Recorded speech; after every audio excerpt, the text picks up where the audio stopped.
다 일어서셔서 말씀을 받습니다. 일어서셔서 말씀을 받습니다. 이사야서 60장 1절에서 4절 함께 합독합니다. 시작. 일어나라, 빛을 발하라. 이는 내 빛이 이르렀고 여호와의 영광이 내 위에 임하였음이니라. 보라, 어둠이 땅을 덮을 것이며 캄캄함이 만민을 가리려니와 오직 여호와께서 내 위에 임하실 것이며 그의 영광이 내 위에 나타나리니 나라들은 내 빛으로 왕들은 비치는 내 광명으로 나아오리라. 내 눈을 들어 사방을 보라. 무리가 다 모여 내게로 오느니라. 내 아들들은 먼 곳에서 오겠고 내 딸들은 안기어 올 것이라. 아멘. 아멘. 할렐루야. 오늘 이 아침 저와 여러분 가운데 하나님의 은혜가 있기를 축복합니다. 아니, 오늘은 이렇게 인사해야 되겠네요. 메리 크리스마스. 성탄의 기쁨이 저와 여러분 가운데 있기를 축복합니다. 아름다운 성탄절 아침, 좋으신 주님의 은혜와 은총이 우리 가운데 함께하는 줄 믿습니다. 다만 이미 광고를 들으면서도 이야기한 것처럼 참 많이 아쉽죠. 함께 이 기쁨의 날 함께하지 못해서 이 기쁨의 날이 축제와 같은 분위기가 있지 않아서 아쉬운 마음들이 있습니다.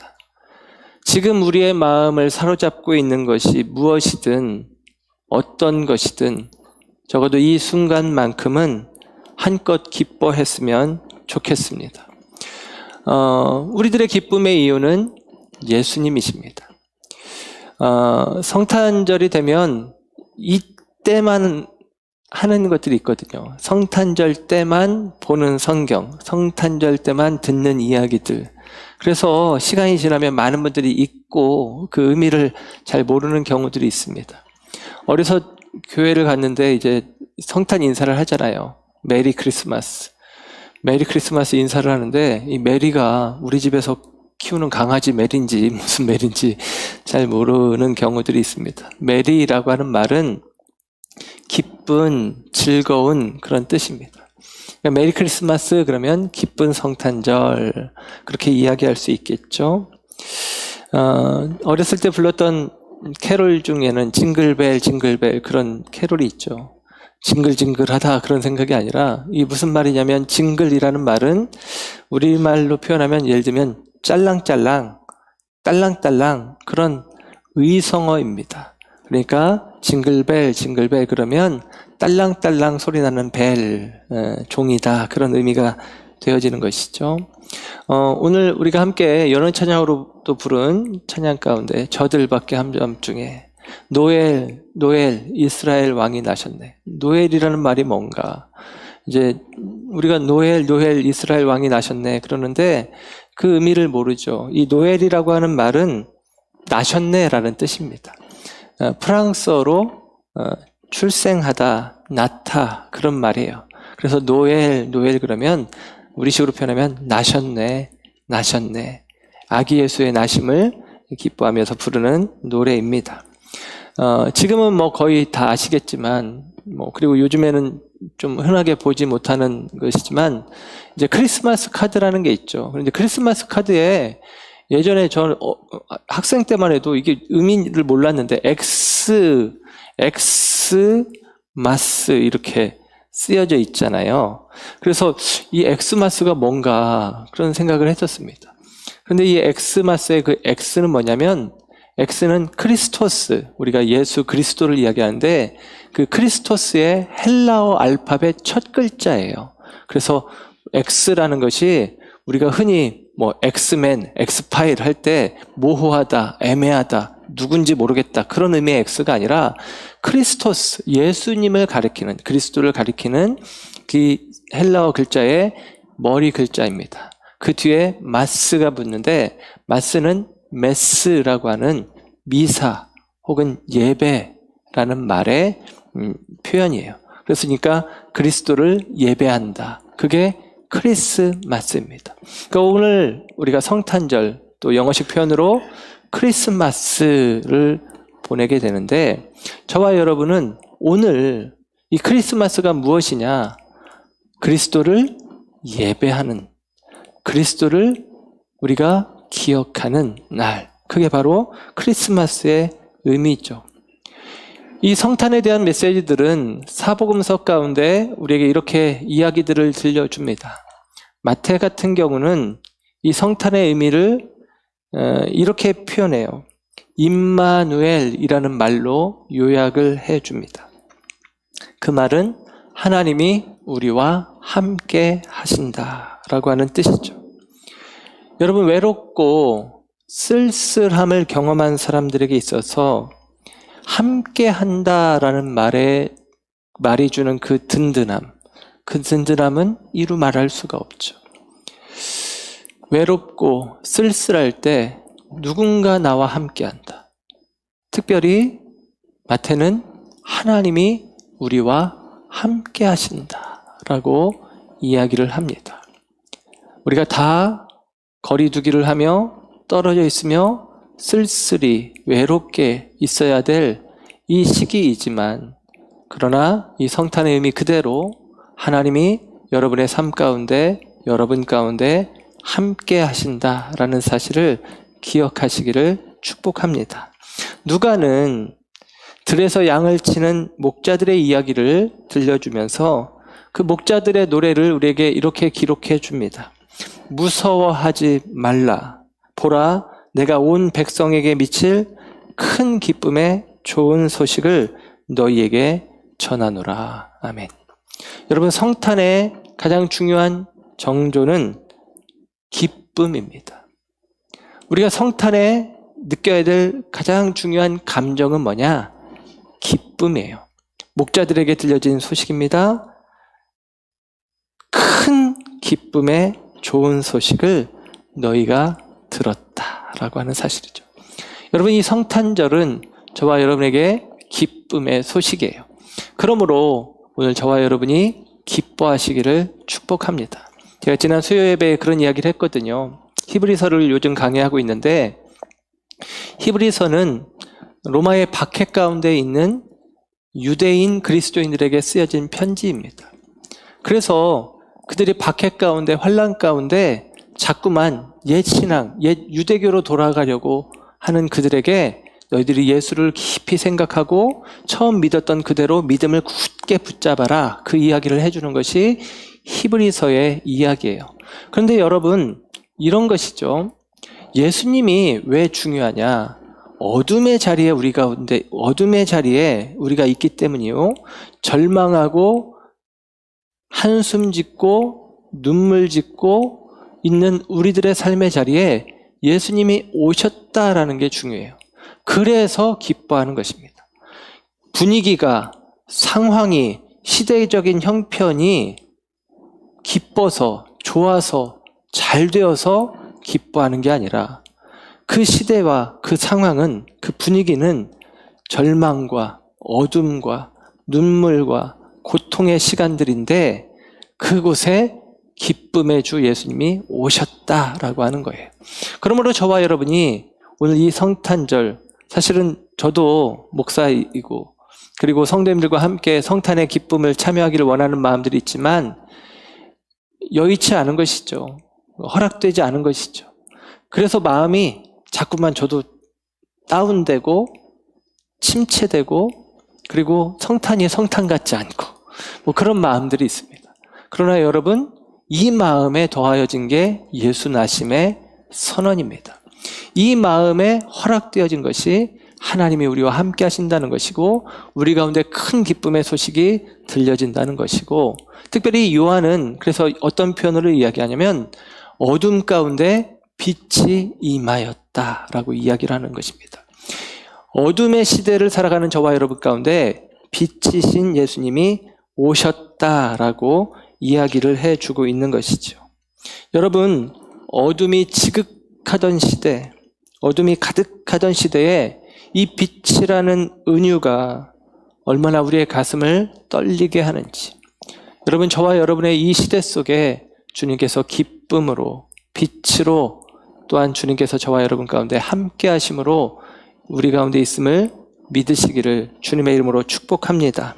매해 연말이 되면 교수신문에서 올해의 사자성어 이런 거를 이제 선택을 합니다. 이제 설문을 통해서 추천되어진 사자성어 가운데 선택을 하는데 올해의 2020년의 사자성어는 아비시타라고 하는 것입니다. 오를 시,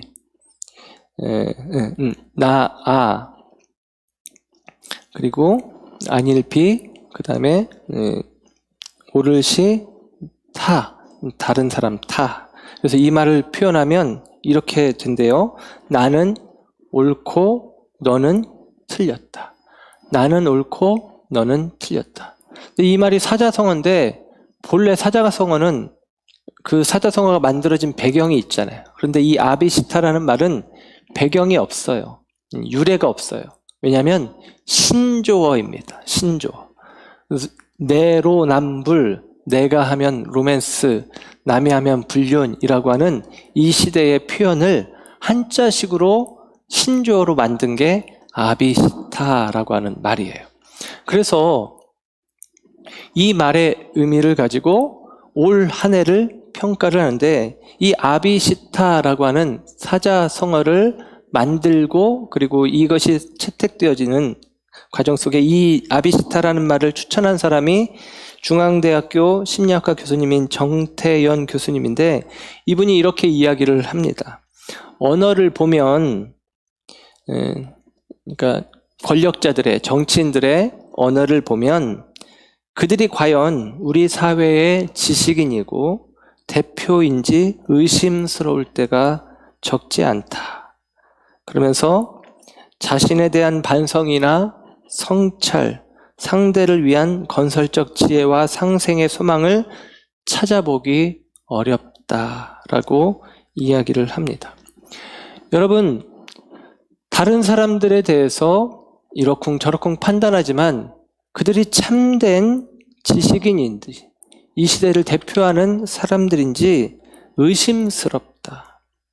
그리고 오히려 자신에 대한 반성이나 성찰이 없이 상대에 대한 비판만 가하고 있다라고 이야기를 합니다.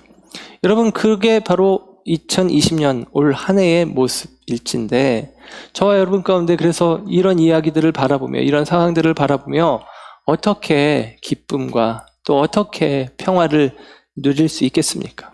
그런데 저는 이 말씀을 보면서 이 성탄절 아침에 우리가 또 새롭게 조합된 사자성어인데 오늘 본문 이사야서 40장 1절에서 4절 말씀을 통해서 이 새로운 사자성어를 마음에 품었으면 좋겠습니다. 오늘 말씀의 제목이기도 한데 흥기발광입니다. 이 말은 이사야 60장 1절에서 4절까지의 말씀, 이사야 60장 1절에서 4절까지의 말씀 중에 1절에 있는 말씀이죠. 일어나라 빛을 발하라. 일어나라 빛을 발하라. 이 말씀입니다. 흥기, 일어나서 발광, 빛을 발하라 라고 이야기를 합니다. 여러분, 저와 여러분이 이 어둠의 시대 속에서 오늘 이사야서의 말씀을 마음에 품고 일어나 빛을 발하는 우리들이 되었으면 좋겠습니다. 빛이 우리 가운데 비춰지지 않을 때 우리는 어둠 속에서 사물을 분간할 수 없게 되어지고 빛이 우리 가운데 비춰지지 않을 때 우리는 이것을 우리들의 내면의 표현으로 이야기를 한다면 자기 멋대로 생각하고 판단하는 일들이 있는 것이죠. 그게 아비시타요, 그게 내로남불이요, 그게 이 시대의 형편과 상황입니다. 자기중심적인 관점으로 바라보며 사람들은 실패하고 넘어지고 그리고 그들이 일구어가는 세상은 어둠과 절망의 세상들이 되어지고 있다라는 사실입니다.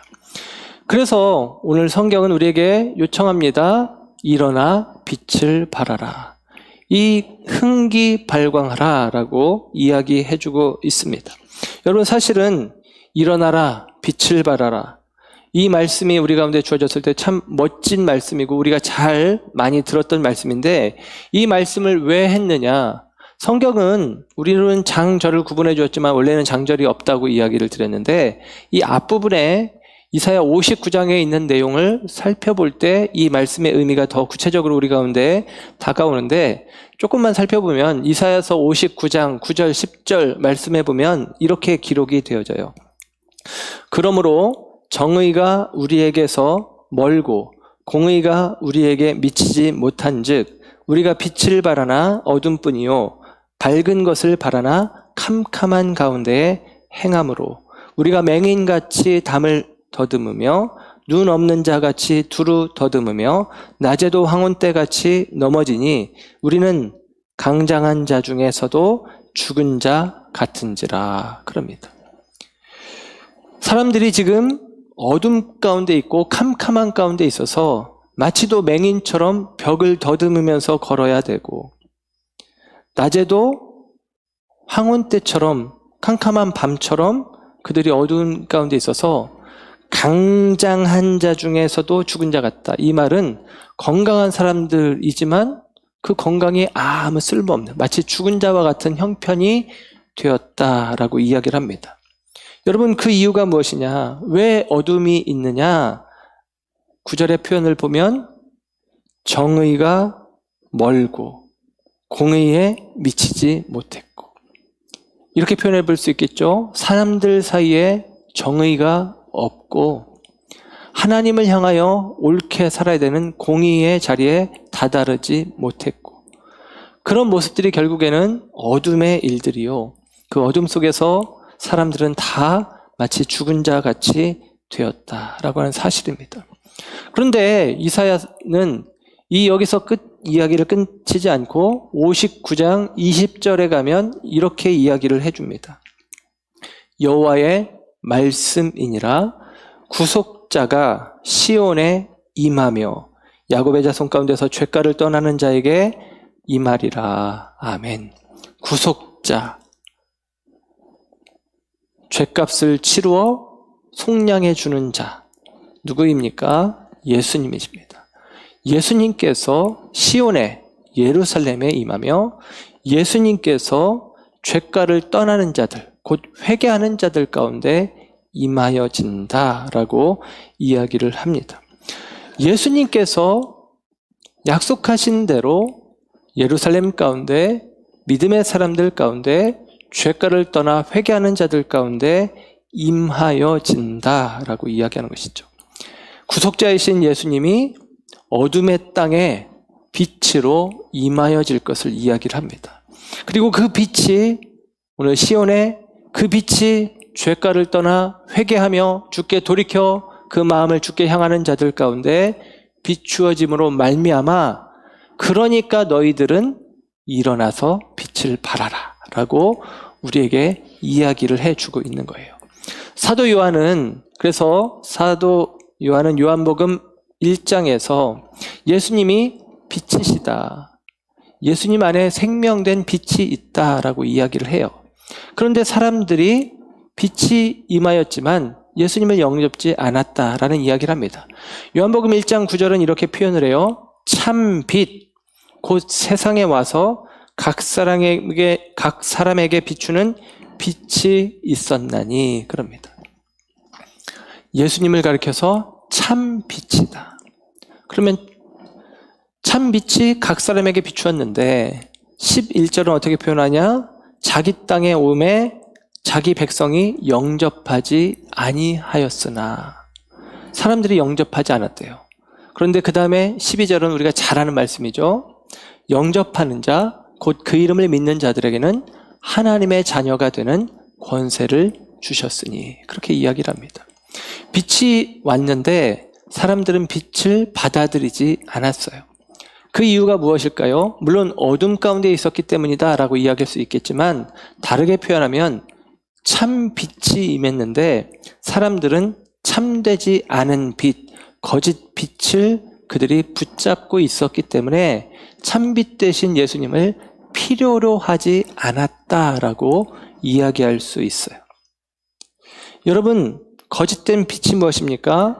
사람들이 추구하는 바, 돈이 주는 빛이요, 명예가 주는 빛이요, 권력이 주는 빛이요, 많음이 주는 빛입니다.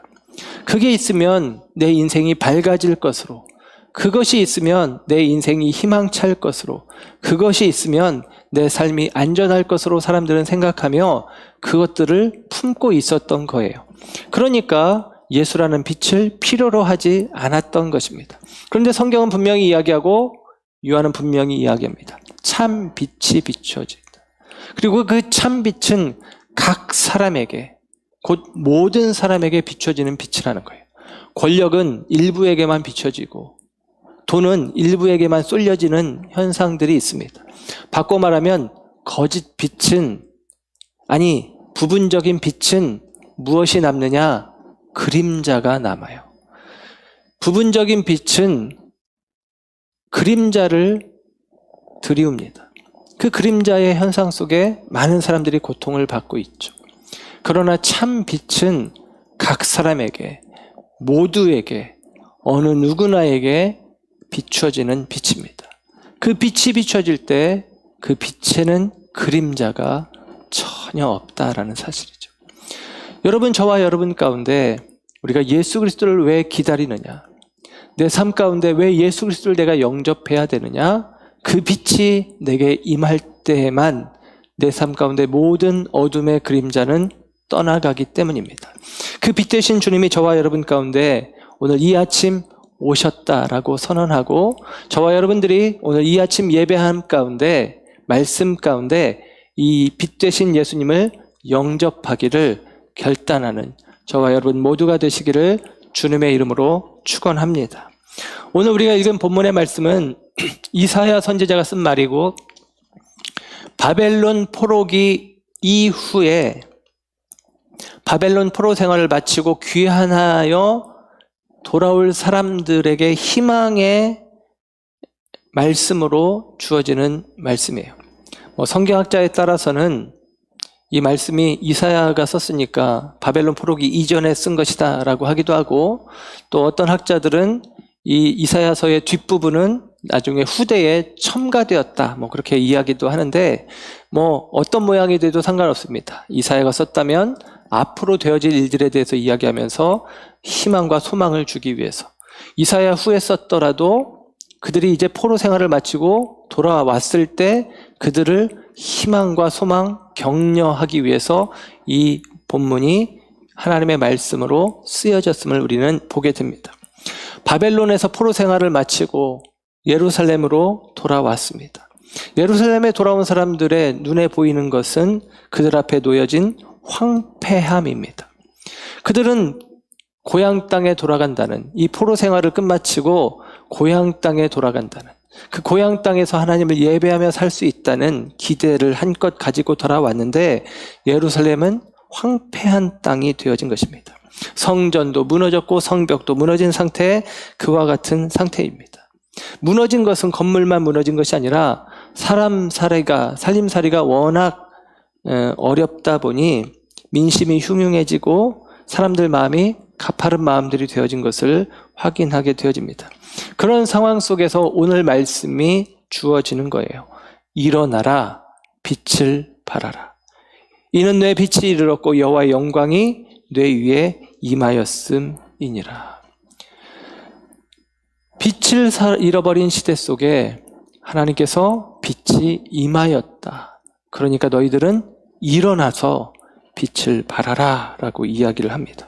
낙심한 이들에게 이 두 마디처럼 강력한 말은 없는 것 같아요. 일어나라, 빛을 발하라 라고 이야기를 하는 것이죠.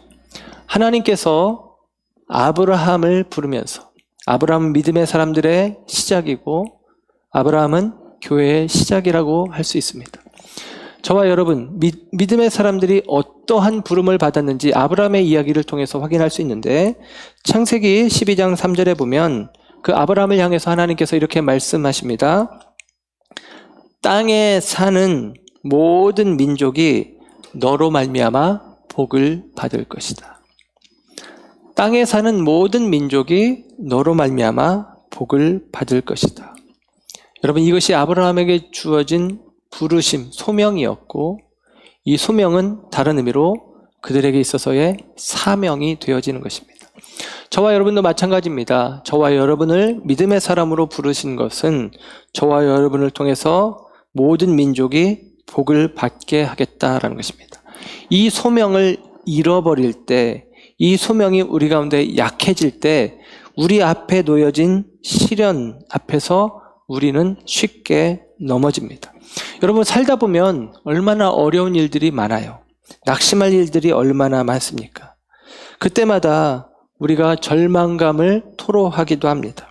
그러나 여러분, 그럼에도 불구하고 우리의 인생은 멈춰질 수 없고 계속되어야 하는데, 어둠과 절망과 슬픔조차도 믿음이라고 하는 용광로에 넣어서 빛으로 변화시켜야 하는 것이 저와 여러분의 삶이다라고 하는 것이에요. 절망과 어둠의 시간들이 우리 가운데 있다 할지라도 믿음의 용광로에 그것을 집어넣어서 빛으로 발하는 역할을 저와 여러분들이 하는 것입니다. 현실이라고 하는 것은 우리를 자꾸만 넘어뜨리게 마련입니다. 현실이라는 벽 앞에서, 현실이라는 장애 앞에서 우리는 금방 포기해 버리기도 합니다. 그러나 오늘 성경은 우리에게 말씀하십니다. 일어나라 라고 이야기합니다. 일어서야 합니다.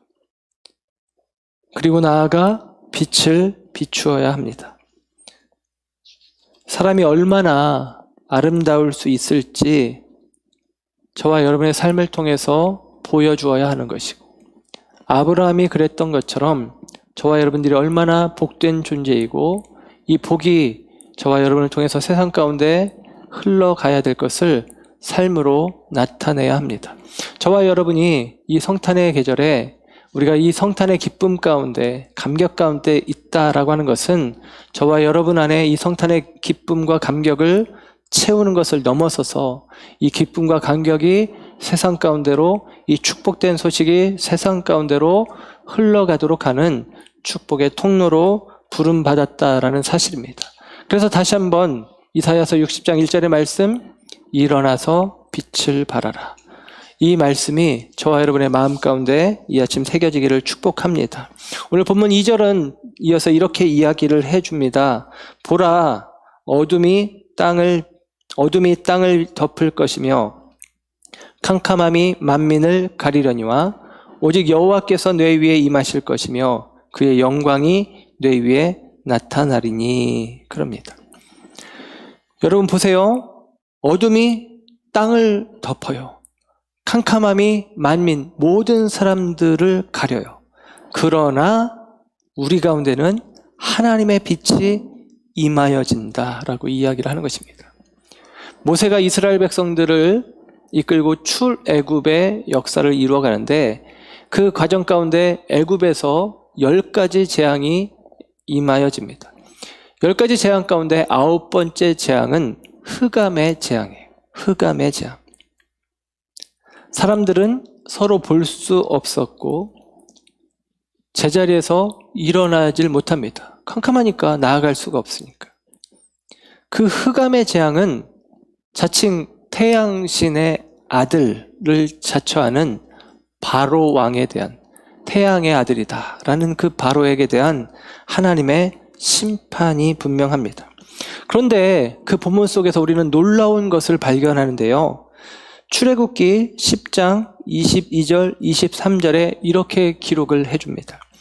모세가 하늘을 향하여 손을 내밀매 캄캄한 흑암이 3일 동안 애굽 온 땅에 있어서 그동안은 사람들이 서로 볼 수 없으며 자기 처소에서 일어나는 자가 없으되 온 이스라엘 자손이 거주하는 곳에는 빛이 있었더라. 아멘. 놀랍지 않습니까? 온 애굽 땅에 어둠이 임하여져서 사람들은 일어서지도 걷지도 못하는 상황인데 하나님의 백성들, 이스라엘 백성들이 머무는 그곳에는 빛이 있어서 그들은 걷고 뛰고 움직일 수 있었다라고 이야기를 해주는 것입니다. 여러분, 오늘 우리가 살아가는 이 세상은 어둡습니다.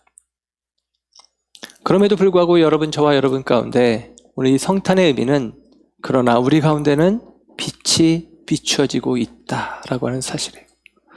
어둠과 절망 가운데 있는 이 세상 속에서 믿음의 사람들에게, 참빛 되신 그리스도를 영접하는 인생들에게, 자기가 쫓았던, 자기가 붙잡았던 거짓된 빛을 버리고 하나님 앞에서 정의와 공의로 서며 회개하고 돌이켜 주님 앞에 서는 백성들 가운데 빛이 비추어진다라고 이야기를 해주고 있습니다.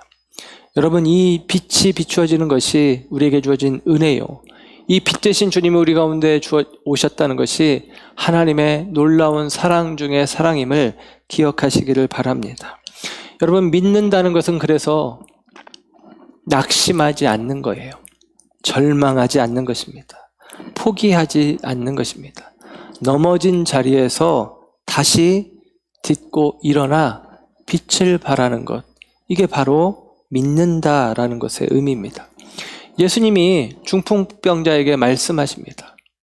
일어나라, 내 자리를 들고 걸어가라 라는 것입니다.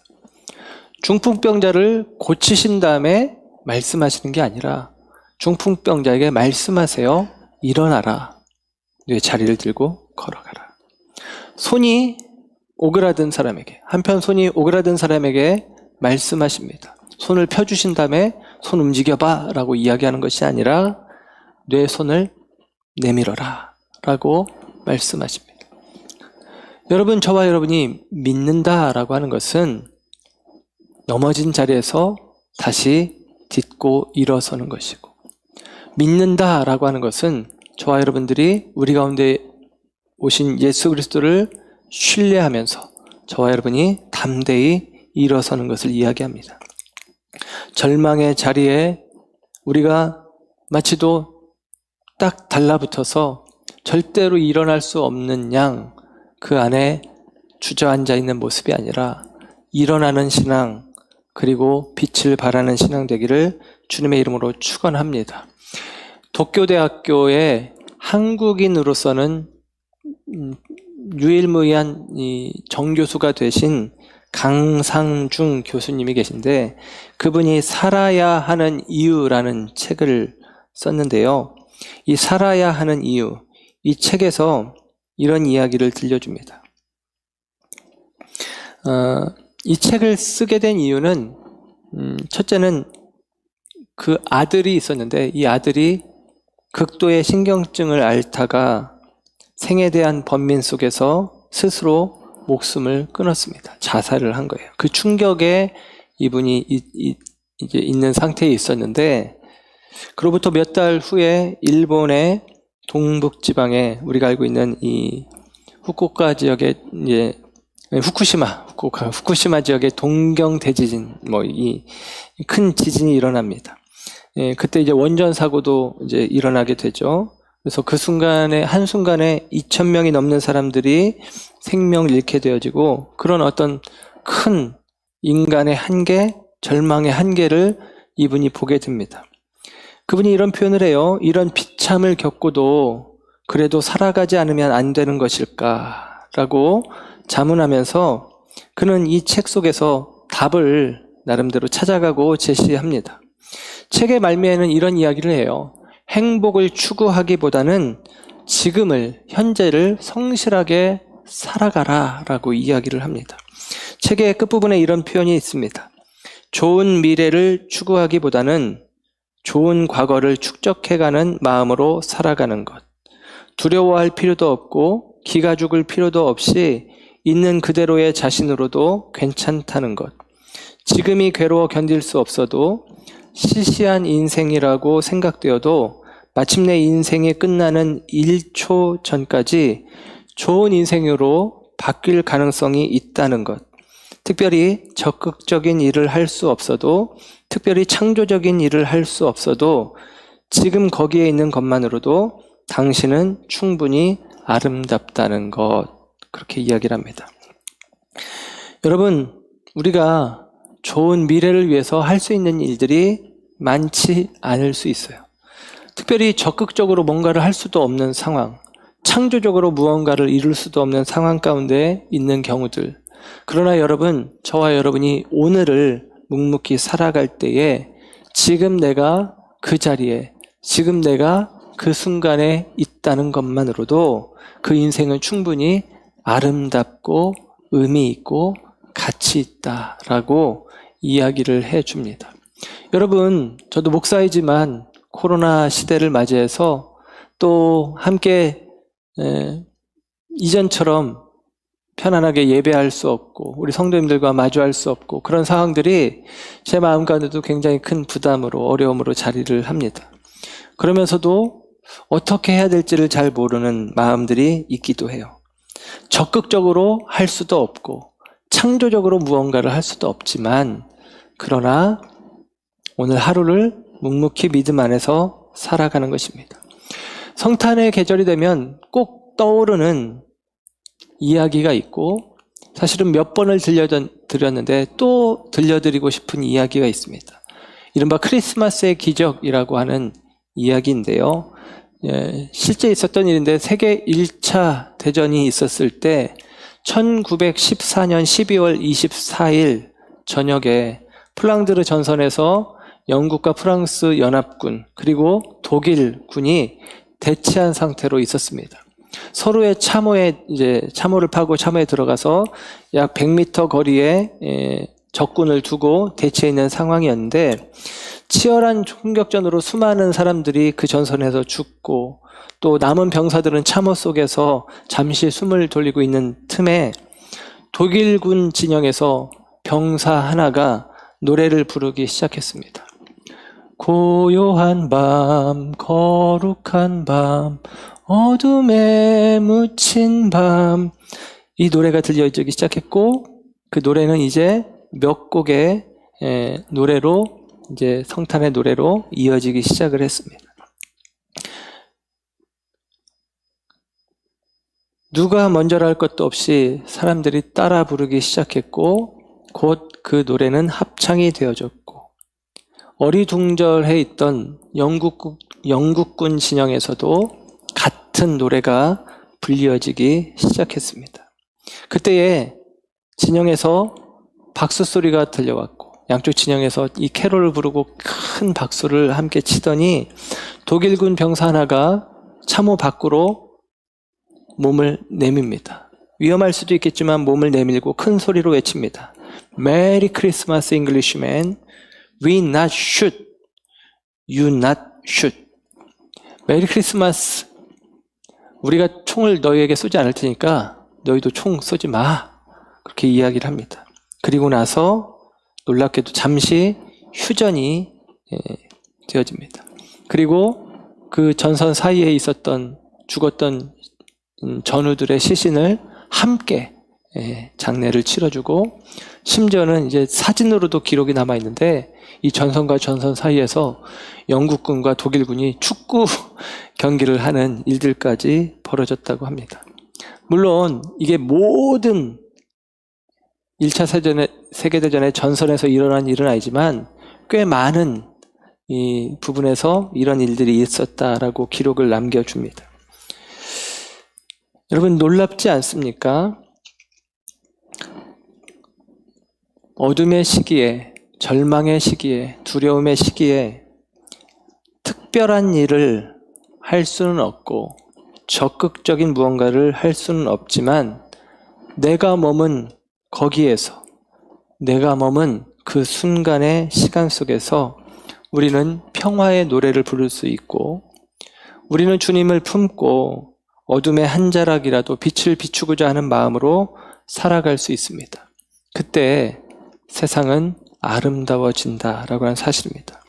내가 노래할 때 그 노래는 내 노래에서 멈추는 것이 아니라 다른 사람들에게 들려지고 그들도 그 노래를 함께 부르기 시작하고 우리가 노래할 때 그 노래는 우리 안에서 멈추는 것이 아니라 우리의 대적이라 여겼던 저들도 함께 부르는 노래가 되어지고 결국 그들 가운데 평화가 임하여짐을 보게 됩니다. 사랑하는 여러분, 저와 여러분이 해야 될 일이 바로 이것입니다. 오늘 본문 이사야서 60장 3절 4절은 그래서 이렇게 이야기를 합니다. 나라들은 뇌 빛으로 왕들은 비치는 뇌 광명으로 나오리라. 뇌 눈을 들어 사방을 보라. 무리가 다 모여 뇌게로 오느니라. 뇌 아들들은 먼 곳에서 오겠고 내 딸들은 안기어 올 것이라. 여러분, 저와 여러분이 이 성탄의 아침, 우리가 이 어둠의 시간 속에서 빛으로 오신 예수님을 마음 깊이 영접하시고, 우리가 어떠한 형편과 어떠한 상황 속에서도 믿음이라는 용광로에 이 어둠과 이 절망과 이 어려운 형편들을 함께 불태워 빛을 발하는 삶을 사시기를 주의 이름으로 축원합니다.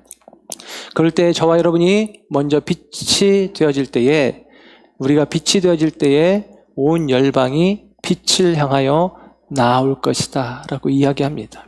그 빛 가운데서 사람들은 잃었던 평화를 얻고, 그 빛 가운데서 사람들은 쓸쓸함 속에 하나님이 함께 하신다는 든든함을 느끼며, 그 빛 가운데에 더 이상 그림자와 어둠과 캄캄함이 없이 하나님께서 허락하신, 하나님께서 우리 가운데 허락하신 참된 기쁨과 평화를 얻고 누리게 될 것입니다. 이 성탄의 아침, 오늘 저와 여러분 가운데 흥기발광, 일어나서 빛을 비추시는 복된 역사가 있기를 축복합니다. 오늘 이 성탄의 아침, 우리가 빛을 비출 수 있도록 사실은 중요한 것은 먼저는 나의 어둠의 자리에 빛 되신 주님이 오셨음을 기억하시고, 이 아침 우리의 마음을 열어 먼저 주님이 우리를 향하여 부르시는 이 평화의 노래, 주님께서 우리 가운데 비춰주시는 이 생명된 빛비춤을 저와 여러분들이 온전히 얻고 누리시기를 주님의 이름으로 축복합니다. 기도하겠습니다.